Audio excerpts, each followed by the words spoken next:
Welcome back to Dying Light 2. In this video I want to talk to you about why the game absolutely sucks. And that doesn't come from a gameplay perspective. The gameplay is actually pretty fun. However, the game does suck and there's no denying it. So we're going to go through a list of bugs, and these actually started getting worse as the game carried on. But just quickly, before we go any further into the video, if you're not currently subbed to the channel, make sure you do sub, turn notifications on. If you enjoy the video, don't forget to leave a like. All support is greatly appreciated. And if you want to support me further as a creator, then check out the links in the description, and let's get into it. So, I have now completed Dying Light 2. Completed it from start to finish, all story quests, the main story is done. It eventually got to the point of me ignoring all the side quests and everything because I just wanted to get the game completed, to see what the story was like, and then if I feel like it at any point I'll go back, do side quests and other things like that. And it took me just under 30 hours to complete it. A little bit of time was exploration and doing side quests.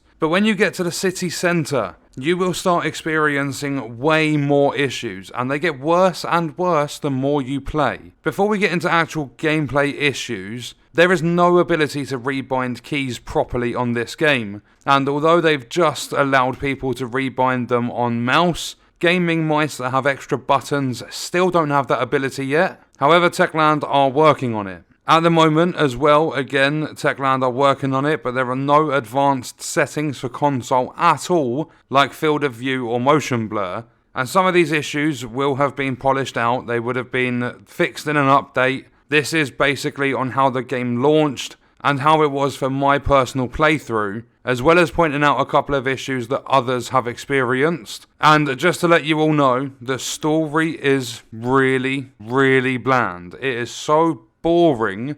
I don't know why it took them so long to come up with it. I don't know why they were promoting and praising how many lines and bits of dialogue and words and stuff they've got in the game. Because it doesn't matter how much you write, if it's boring, it's not going to hit anyway. So as I said, gameplay good, story pretty bad. There is an issue where quests will not update or they will not complete, and players are constantly having to restart their game. I had it happen to me a lot later on in the story. And not only that, but objective markers don't show up a lot of the time, especially when you're in open areas. It gives you absolutely no clue as to what you need to do to progress in that quest. There is a revive bug, and I don't get this one at all, because I was playing in single player, and towards the end of the game, if I tried dying to reset an objective or something, or even if the zombies did get the better of me, I would often go into a down state, and I'd have to wait for a revive in a single player session with no NPCs around or anything like that. None that would have the ability to revive me, and it would stay like that, forcing an entire game restart. I also had a quest later on in the game with a character called Hakon. I had that one bug out as I was supposed to interact with him, but there was an enemy nearby that it just didn't register for some reason, and I was in what the game classed as a safe spot, so I couldn't attack the enemy, although they could happily attack me, and I was just lucky enough to find a little corner where I was actually able to use my weapon to take the enemy out. And then you have one of the most annoying, sound completely cuts out, or it starts making a loud humming noise.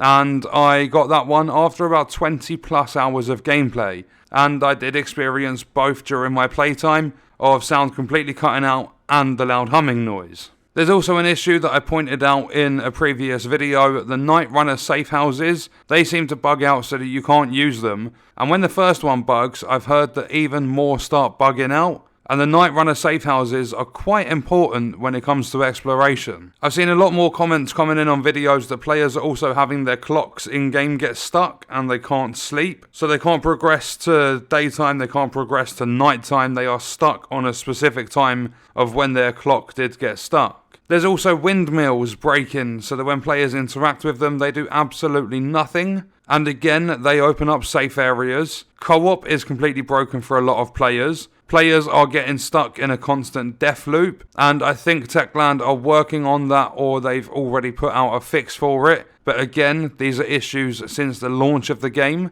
and to show you how bad the game released, like what state it was in when it did release. Another one, Survivor Sense, which is forced, and it's fucking annoying, but it's forced to investigate certain parts of the story, yet Survivor Sense often bugs out and you can't use it no matter how much you hold the button down. Co-op, when it does work, has progression blockers for guest players, so if you're not the host, and when you return to your own solo game, you will be unable to upgrade any of your stuff, so if you want to upgrade your medicine, you can't do it. And I left my gameplay session on public the entire time I played, and it took over 20 hours for me to get my first call for help request show up. Another one that's not really a bug, but it's really annoying, and there was actually a bug tied into it. But the final boss fight has you fighting not one phase for the boss, not two, not three, but four. The final boss you have to fight in 4 different phases,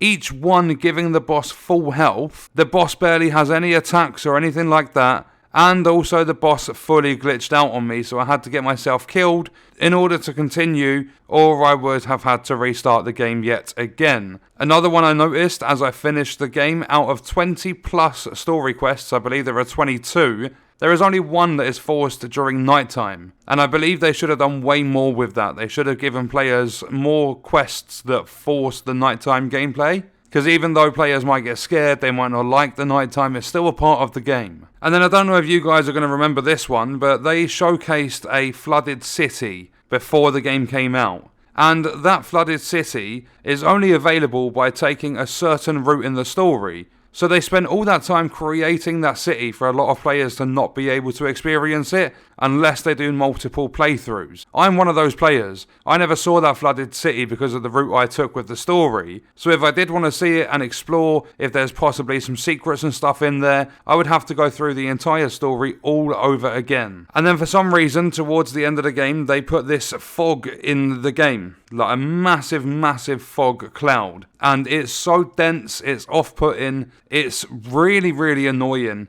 a lot of the time. Another one, there's no New Game Plus. There is no cross-generation compatibility, so if you're on the Series X, your friends on the Xbox One, you guys can't play together. Same with the PS5 and PS4. Now this one's a little bit controversial, people have their own opinions on it, but they have a stupid immunity feature, and this is for at nighttime. I know it doesn't bother a lot of people, but Dying Light 1 had an amazing and often scary nighttime atmosphere. A lot of the time you'd bump into volatiles, like I didn't even get to kill a single volatile in my entire playthrough. For some reason, no matter what level I was and what level they are, they just one-tapped me, or they just like swiped a few times in the matter of a second. You can't escape from it, that's an instant death. And there's not volatiles roaming the streets and stuff like there was in Dying Light 1. The only time you really see them is in the dark zones, and there is a dark zone where you drop in and there's a volatile waiting for you at the bottom of the ladder. But the open world nighttime is made up of howlers, and there are far too many of them that initiate chases and stuff. And with the immunity timer constantly ticking, there's no point of exploring during the night unless you use a lot of materials crafting boosters and finding the UV shrooms and stuff, when exploration is a huge part of the game. So I feel the game is based on more of a daytime cycle. Exploring through the night is kind of pointless, however it should be there. I feel they really badly messed up with the nighttime, and it's not necessarily the immunity timer. It's just the whole nighttime atmosphere fucking sucks in Dying Light 2, and it was really disappointing because oftentimes I would get scared in Dying Light 1. However, in Dying Light 2 there was no fear factor to it at all. There are silly little bugs absolutely everywhere in the game, like a woman in the fisheye bar in the city centre. NPCs had to keep clipping through this woman that's just standing there to have a conversation with me. So every time there was a cutscene, I watched every single cutscene and stuff in this story. And whenever I was in the fisheye bar, the characters talking to me would have to clip through this woman, and it just become frustrating. And then making progress through the game, you have to run through these tunnels. It's your tunnels on the way to the city centre, and you're running with another character from the story, I'm not going to give you detail because of spoilers, but that character keeps telling you to hurry up and, oh, quick, you've got to make it in this time, like, rush, hurry, hurry, hurry. And, yeah, they shut every single fucking door besides a couple behind them, and you have to stand there and open each of the doors instead of them just leaving them open. And I get that might be a transition between one area and the next, but do it some other way. Stop getting this character that I'm supposed to be running with to shut the doors after them so that I have to manually open every single door. It's not a bug in the game, but it really frustrated me. Every single door besides one or two I had to manually open when there was no need for it.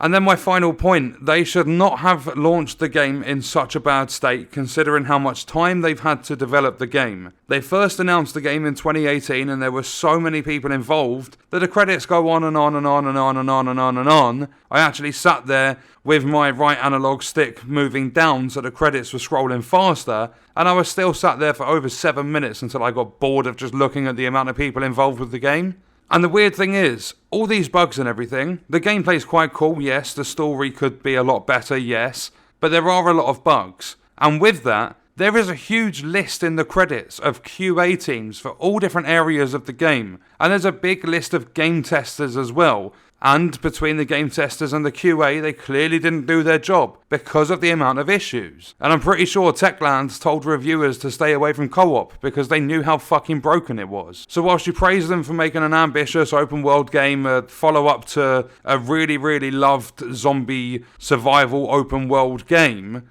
this sequel is not it. They could have done so much better with the time they had. Dying Light 1 was amazing, but Dying Light 2 just isn't it. It just falls off in a lot of different areas. And I know the world progressed or whatever, but they took all the guns out of it. There's no repairs and stuff unless you go and find certain weapon charms. Like, it's just nowhere near as good as the first game. And people jumping into it, not paid much attention to the first one, they might absolutely love it. I mean, a lot of people that did spend loads of hours on the first one might absolutely love this game. But in my opinion, having played hours and hours of Dying Light 1 and going back and playing more after the story was done and stuff, I just don't get that feeling with Dying Light 2. It just felt so bland and basic compared to the first game. I don't know if a lot of you have noticed, but when you're roaming the streets, there are like only a few different character models for the zombies.